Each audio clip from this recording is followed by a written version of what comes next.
Mettiamo all'asta una serie di kilowatt alle aziende che vogliono partecipare.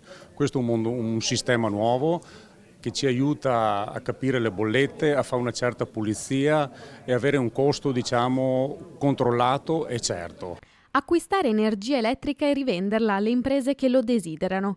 È questa la novità che la Confartigianato della Castellana mette in atto per far fronte alle problematiche del caro energia che colpiscono ormai da quasi 2 anni le piccole e medie imprese che caratterizzano il territorio. Nonostante il periodo di incertezza legato al Covid prima e all'inflazione poi, il bilancio del 2023 resta in positivo. Su più di 1.100 imprese del territorio il fatturato raggiunge complessivamente i 250 milioni di euro, ma tenere banco nelle prospettive e previsioni per il 2024 resta il nodo occupazionale.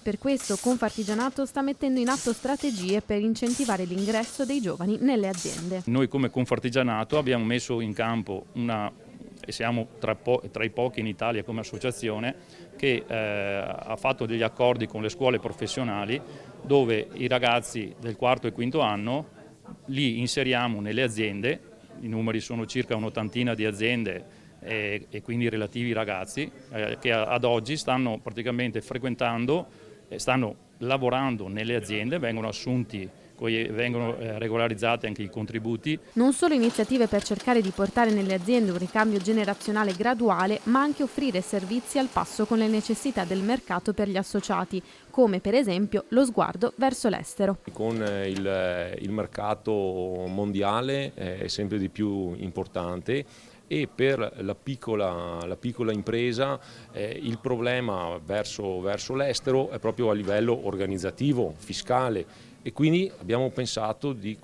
anche con una collaborazione con l'ICE, di cui già quest'anno a cadenza mensile riusciamo ad avere degli incontri dove si riscontra un buon afflusso di imprese per rispondere alle loro esigenze.